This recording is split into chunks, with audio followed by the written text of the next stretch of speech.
चिकित्सा के क्षेत्र में लंबे समय से नित नए आयाम स्थापित करने वाले जनपद सहारनपुर के बहुमुखी प्रतिभा के धनी डॉक्टर करण सिंह सैनी जी आज हमारे बीच में है।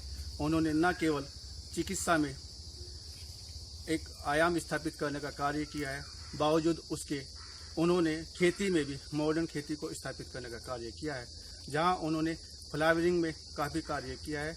इसके अलावा फलों की दृष्टि से भी अगर उनको देखा जाए, फलों में भी उनके खेत में काफ़ी फल देखने को मिलते हैं। और यही नहीं, पिछले कुछ समय पहले उन्होंने एक कंपनी को भी स्थापित किया है। उस कंपनी के माध्यम से वो लोगों को अच्छा खाने के लिए अच्छे फूड प्रोवाइड करा रहे हैं। जो इस चीज़ को समझते हैं कि हमें किस तरह का खाना खाना चाहिए, उनके लिए डॉक्टर करण सिंह सैनी की कंपनी और डॉक्टर करण सिंह सैनी जी का जो कार्य है, जो प्रतिभा, निश्चित रूप से बहुत पसंद की जा रही है। आज हम आपकी मुलाकात कराते हैं ऐसे प्रतिभा के धनी डॉक्टर करण सिंह सैनी जी आज हमारे बीच में है। स्वागत है डॉक्टर करण सिंह सैनी, ग्लोब दर्पण आपका। सबसे पहले तो मैं अपने ग्लोब दर्पण के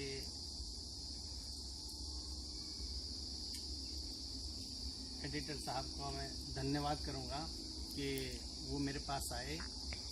और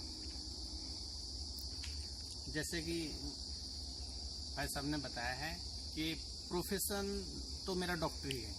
अगर मेरी फर्स्ट चॉइस पूछी जाए तो मैं डॉक्टर हूँ, और मैं अपने उस प्रोफेशन को पिछले 20 साल से तन मन धन से कर रहा हूँ। और उसमें भी हमने मेन चीज़ है कि गांव में एक आधुनिक टेक्नोलॉजी से पेशेंट को ट्रीटमेंट दिया जा रहा है। पिछले 2 साल से हमने अपने हॉस्पिटल में जो मॉडर्न टेक्नोलॉजी होती है, मॉड्यूलर ओटी के साथ आई सर्जरी फेको मशीन से की जा रही है। और उसमें मेन हमने फोकस किया है अपने ग्रामीण गरीब लोगों का, जो आज की डेट में भी अपनी रोशनी के लिए मोहताज थे। उनको जो मेट्रो सिटी में फैसिलिटी दी जाती है, वो आज मुझे खुशी होती है, वो हम करण नर्सिंग होम में दे रहे हैं। अभी भाई साहब ने बात की है, एक होता अंदर से शौक, वो मेरा प्रोफेशन है। ये एक मेरे को शौक है इस गुलाब से। ये मेरे को जब मैं इसको देखता हूँ मुझे खुशी मिलती है। तो मैंने सोचा कि जब मेरे को फ्लावर से खुशी मिलती है, क्यों ना ऐसा किया जाए कि इससे बड़े स्केल पे किया जाए और लोगों को इससे बेनिफिट भी हो। तो मैंने जो मॉडर्न खेती होती है उस पर ध्यान दिया, और मैंने पॉली हाउस के अंदर पहले मैंने ओपन में गुलाब किए, उससे एक्सपीरियंस लिया 2-3-4 साल। उसके बाद मैं मॉडर्न उसमें आया, और अब पॉली हाउस के अंदर आज मई चल रहा है, जून आ गया है। जून में आपको इतना बढ़िया फ्लावर पॉली हाउस में मिल सकता है, बाहर नहीं मिलेगा। और इससे बहुत सारे लोग जो मजदूर हैं हमारे साथ जुड़े हुए हैं, उनको रोजगार भी मिल रहा है और अर्निंग का सोर्स भी है। और मैं बहुत सारे किसान भाइयों को इनवाइट भी करता हूँ कि वो आए, देखें। आजकल जो ट्रेडिशनल खेती है, जो बड़े किसान हैं उनके लिए तो कोई बात नहीं है, लेकिन जो छोटे किसान हैं, जो 10 बीघे 5 बीघे वाले हैं, वो इस खेती को करें और पैसे को अच्छा अर्न करें। क्योंकि छोटे किसान के लिए जो ट्रेडिशनल खेती है उसमें कुछ नहीं है। इसी के साथ साथ रोज के साथ मैंने हाइब्रिड गवावा लगाया है। उसमें भी 3 वैरायटी है मेरे पास, जो वर्ल्ड की बेस्ट हैं। BE1 रायपुर की है, ताइवान पिंक, ताइवान सफ़ेदा, ये 3 वैरायटी में उसकी भी यूज करता हूँ गवा में। और वो सबसे बड़ी चीज़ है कि वो हाई डेंसिटी पे हो जाता है। आपको ज़्यादा नहीं तो दूसरे साल ही फल आपको मिल सकते हैं। हमें वो काम करना है जिससे हमारी अर्निंग स्रोत जल्दी आए। तो वो एक किसान भाइयों के लिए बहुत अच्छी बात है, वो इंजॉय कर सकते हैं। तीसरा हमने क्या किया, अभी आने वाले समय में लेमन का क्रेज़ है आने वाला। तो हमने अभी हाइब्रिड में जो लेमन आ रहे सीडलेस लेमन पर काम कर रहे हैं। वो भी एक हमारा प्रोजेक्ट है। जो किसान भाई आकर देखना चाहते हैं उनका स्वागत है, आकर देखें। तो साहब अभी आपने एक बात कही है कि छोटे किसान को जो है इसकी तरफ रुख मोड़ना चाहिए। प्राय देखने में आता है कि जनपद में हमारे परंपरागत खेती की जा रही है। छोटा किसान आपके अनुभव को देखते हुए छोटा किसान जो है किस तरह शुरुआत कर सकता है और उसमें आप किस तरह से मददगार साबित हो सकते हैं? देखो, जैसे हम इस पॉली हाउस में खड़े हैं, ये 4000 स्क्वायर मीटर का है। इसको अगर आप कोई किसान भाई है, वो अपनी फाइल अपने जो सहारनपुर में कंपनी बाग है वहाँ अपनी फाइल को सबमिट करेगा तो गवर्नमेंट की तरफ से छूट है उसमें लगभग 50%। तो आप लगभग ये 5 बीघे का प्रोजेक्ट है, इसमें कुछ पैसा आपके पास है, कुछ आपको लोन भी मिल सकता है, फिर ऊपर से गवर्नमेंट सब्सिडी दे रही है लगभग 50%। और इससे मैं ज़्यादा नहीं कहूँगा कि अगर ईमानदार से सब कुछ काम बढ़िया होता है तो 5 से 7 लाख रुपए आराम से कमाए जा सकते हैं 5 बीघे में। मुझे बताओ कौन सी खेती है 5 बीघे 7 बीघे में 5 लाख से 7 लाख नहीं निकाले जा सकते। तो ये है। फलों में अपने यहाँ क्या क्या आपने तैयार किया? फलों में अब मेरे को शौक है, इस चीज़ का शौक है। जैसे हमारे पास लीची है, लीची का हमने पेड़ लगाए हुए हैं, वो दूसरों को दिखाने के लिए भी आओ देखो कैसे उसको किया जा सकते। आम है, अमरूद मैंने बता ही दिया, फिर मैंने नींबू बताया है। और अगर एक फ्रूट अभी आया है हमने और क्या है ऑर्गेनिक खरबूजा, अभी हमने वो अपने खाने के लिए अपने परिवार के खाने के लिए 2 बीघे में लगाया है। तो वो उसका टेस्ट ही अलग है, जब हम खाते हैं तो खाना खाएं या ना खाएं उसे खा लेते हैं। तो मैं अच्छे लोगों को कहता हूँ जिनके पास थोड़ा सा भी है, ज़मीन थोड़ी ज़्यादा है, तो 1 या 2 बीघे अपने लिए ऑर्गेनिक पे ज़रूर जाएं, क्योंकि आने वाला समय सिंथेटिक से दूर जाना है, ऑर्गेनिक पे आना है। उसी के को सोचते हुए जैसे आपने अभी पूछा था, मैंने बताया एक हमने क्यूरेंट नाम से एक कंपनी भी डाली है, उसमें हमारे प्रोडक्ट मैक्सिमम ऑर्गेनिक हैं और वो हम कहते हैं रिप्लेस करते हैं। जैसे हमारे पास कॉफ़ी है तो हमने गाइनो कॉफ़ी ले ली, जेनसन कॉफ़ी ले ली ऑर्गेनिक। हमें कॉफ़ी तो सब पी ही रहे हैं और जो प्रोडक्ट हैं वो हम उसको नेचुरल उसमें लाए हैं, ऑर्गेनिक लाए हैं।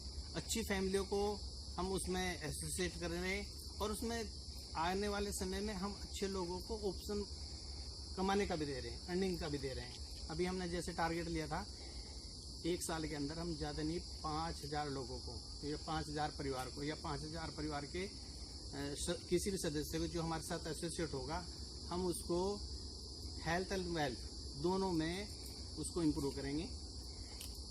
सर इसमें एक चीज़ अभी देखने वाली है, जैसा कि किसान लोग जो अपनी पैदावार बढ़ाने के लिए पेस्टिसाइड और रासायनिक खादों का बहुत ज़्यादा इस्तेमाल करता जा रहा है। पैदावार भी बढ़ रही है लेकिन साथ साथ उसकी बीमारी का भी एक बड़ा कारण बनता जा रहा है। अभी आपने 2-3 बार ऑर्गेनिक खेती की बात की है, तो मैं अपने दर्शकों के लिए और उन किसान भाइयों के लिए जो जाने अनजाने में जो है बहुत ज़्यादा पेस्टिसाइड का इस्तेमाल करते हैं, उनके लिए मैं थोड़ा जानना चाहूँगा कि ऑर्गेनिक खेती में और दूसरे वाली खेती में क्या अंतर है, हम लोगों को ऑर्गेनिक खेती क्यों करनी? अभी बात ऑर्गेनिक की हो रही खेती की, तो ऑर्गेनिक खेती का मैं कहता हूँ कि एकदम तो ऑर्गेनिक आपने कह दिया मैंने आज से खाद डालना ख़त्म कर दिया और मैं ऑर्गेनिक डाल रहा हूँ तो ये ऑर्गेनिक होगी, ऐसा नहीं है। उसके मापदंड होते हैं। अगर आपने फर्स्ट टाइम उसमें ऑर्गेनिक का खाद डाला है और तो उसको 30%, 50%, 75% और 100% वो 3 या 4 साल में आपको होता है। और मैं तो ये कहूँगा कि एक हमारी कंपनी में ही 100% विद सर्टिफिकेट हम ऑर्गेनिक फर्टिलाइज़र लाए हैं और उसके रिजल्ट भी ये आज की डेट में मैं फिर कहता हूँ जून में इस टाइम का ऐसा गुलाब आपको नहीं ढूंढा मिलेगा। ये जो आप देख रहे हो ये उसी बायो ऑर्गेनिक फर्टिलाइज़र की देन है। हाइग्रो नाम है, क्यूरेंट कंपनी का है जो हमने लॉन्च किए और हम चाहते हैं जो अच्छी फैमिली हैं वो ऑर्गेनिक को अपनाएं। अपने पहले शुरुआत अपने आप से करें, क्योंकि अगर मैं स्वस्थ हूँ तो दुनिया स्वस्थ है, अगर मैं ही स्वस्थ नहीं हूँ तो फिर कुछ भी नहीं है। तो मैं तो किसान भाइयों से कहता हूँ। और ऑर्गेनिक खेती के बाद में अभी ट्रेंड लोग बाग समझ रहे हैं, अच्छे लोग समझ रहे हैं। ऑर्गेनिक अगर आपकी कोई चीज़ है, कोई फसल है, वो 100 रुपये की बिक्री, ऑर्गेनिक वो आपको 150-200 रुपये देगी। आपको शुरू में 1-2 साल आपकी फसल भी कम होगी, लेकिन वो आपका मार्जिन वहाँ कवर कर जाएगी क्योंकि आपके रेट अच्छे जाएंगे। और 4 साल बाद या 3 साल बाद तो आप ये समझोगे कि आपने बिल्कुल ही आप दूसरे पायदान पर आ गए। आपको इंजॉय लगेगा, बहुत अच्छा आएगा और आपके नाम होगा और आपके नाम से आपकी खेती के जो भी प्रोडक्ट हैं सब्जी लगाएं, फ्रूट लगाएं, जो भी लगाएं वो बेचेंगे और अच्छा सोर्स इनकम का होगा। अच्छा डॉक्टर साहब, अभी आपने बोला कि मैं गांव में रह के एक नर्सिंग होम चला रहा हूँ, लंबे समय से यहाँ सेवा दे रहे हैं हम लोग जो है, और जो हाईटेक सिटी है उस तरह की सेवाएं दिल्ली जैसे जो मेट्रो सिटी है वहाँ जैसी सेवाएं हम गांव में दे रहे हैं, तो थोड़ा बताएंगे करण नर्सिंग होम के संबंध में कि ये हमने कब शुरुआत किया था, इसके पीछे कुछ क्या? देखो, अगर करण नर्सिंग होम की बात करें, ये मैं सेकंड जनरेशन हूँ। मेरे पिताजी ने लगभग 67 में ये शुरुआत की थी। उनका भी एक ही मकसद था कि जो स्वास्थ्य सेवा है वो गांव से शुरू हो, क्योंकि हिंदुस्तान का 70% जो पब्लिक है वो गांव में है। उन्होंने मेरे को संस्कार दिए, मैंने अच्छी एजुकेशन ली, MD मेडिसिन करके आया। उसके बाद चाहता तो मैं भी सिटी में सेटल हो जाता था, लेकिन वही खानदानी परंपरागत संस्कार को लेकर मैं गांव में अपनी प्रैक्टिस शुरू की 20 साल पहले। आज की डेट में मुझे प्राउड होता है ये कहते हुए कि सहारनपुर में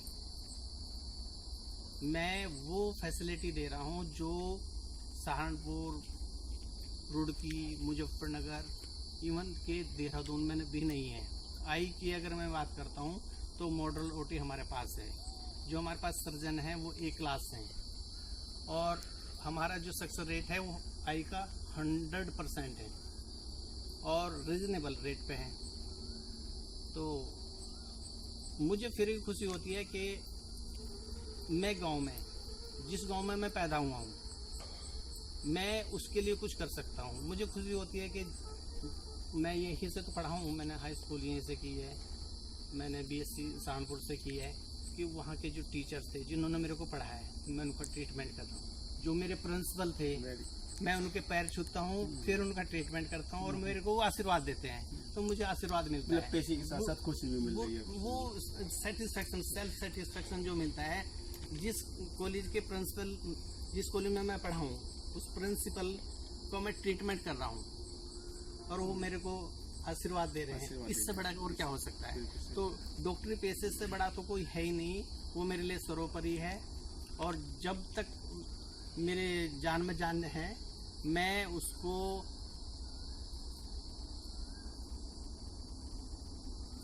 जैसे कह सकता हूँ, जितना भी हो सकता है मैं इस हॉस्पिटल को और बुलंदियों पर, उतने बुलंदियों पर ले जाऊंगा कि अभी भी बहुत नाम है, लेकिन उसको और ऊंचे बढ़ाने का काम करूंगा। अभी तो और अच्छी और बात हो रही है कि हमारी थर्ड जनरेशन भी आ रही है। थर्ड जनरेशन में अभी एक डॉक्टर तो मेरे साथ बैठने शुरू हो गए हैं, दूसरे एक और आने वाले हैं, वो ऑर्थोपेडिक्स में सर्जरी कर रहे हैं। परिचय करा दीजिए। डॉक्टर सुमित सैनी तो मेरे साथ ही बैठ रहे हैं, और डॉक्टर कुश सैनी अभी ऑर्थोपेडिक्स में सर्जरी कर रहे हैं, उनका PG में है। और बहुत जल्दी एक और हम ट्रॉमा सेंटर खोलेंगे इस एरिया के लिए, इस समाज के लिए। और मैं तो यही कहूँगा कि हिंदुस्तान गांव का देश है। गांव में जो फैसिलिटी होंगे ना, गांव तरक्की करेगा तो देश तरक्की करेगा। सर, अभी जो लॉकडाउन की स्थिति से हम चल रहे हैं, लॉकडाउन में बहुत सारे लोगों को बड़ी दिक्कतें आई हैं, दिक्कतें पेश आई हैं। हालांकि किसानों को भी दिक्कतें पेश आई है, युवाओं को दिक्कतें पेश आई है, रोजगार को लेकर भी दिक्कतें हमारे सामने उभर कर आ रही है। तो ऐसे में युवाओं के प्रति, जनपद के युवाओं के प्रति आपका क्या संदेश रहेगा कि खेती में आए, किस तरह से आए, आपका क्या सहयोग उनके प्रति रहेगा? नहीं, देखो, अगर बात कोरोना की करें, ये तो हमारे देश में नहीं, हमारे जिले में नहीं, विश्व के लिए आपदा है। मैं ये कहता हूँ कि जैसे हमारे यहाँ सहारनपुर है, यहाँ तो कोरोना है, लेकिन अगर हम बंगाल में चले जाएं, वहाँ साइक्लोन भी आ गया, ये और दिक्कत है। तो ये अगर इंसान है, जिंदगी है, तो दिक्कतें तो आएंगी। दिक्कतें को फेस करना ही इंसान का काम है। तो अभी क्या है, अभी हमने जो करंट कंपनी है उसमें भी लोग बाग आकर अच्छी अर्निंग कमा सकते हैं। ये नए प्रोजेक्ट लगाकर भी अर्निंग कमा सकते हैं। मेहनत करनी होती है, मेहनत कभी वेस्ट नहीं जाती है। हो सकता है देर हो सकती है, अर्निंग में आने में थोड़ा देर हो सकती है। जैसे अभी हमने ये लगाया था, हमारे बहुत कुछ सपने थे, लेकिन कोरोना से ये लगभग 3 महीने से जीरो ही हो गया। लेकिन फिर वह आस है, फिर बढ़िया होगा, सूरज फिर निकलेगा। किसान के साथ तो रहते हैं, लेकिन किसान हमेशा ईश्वर की भी कृपा रहती है उस पर, किसान पे। तो सर, अगर कोई आपसे सहयोग लेना चाहे, प्रशिक्षण लेना चाहे युवा मॉडर्न खेती को लेके, तो डॉक्टर करण सिंह सैनी जी क्या अपना आशीर्वाद देने के लिए तैयार हैं? मैं 24 आवर्स देश को आगे बढ़ाने के लिए, खेती की को उन्नत करने के लिए, हॉर्टिकल्चर को उन्नत करने के लिए जो भी मेरे से होगा मैं तैयार हूँ। डॉक्टर साहब, ग्लोब दर्पण से बात करने के लिए आपका बहुत बहुत धन्यवाद, बहुत बहुत शुक्रिया। आपके यहाँ आने के लिए बहुत बहुत धन्यवाद।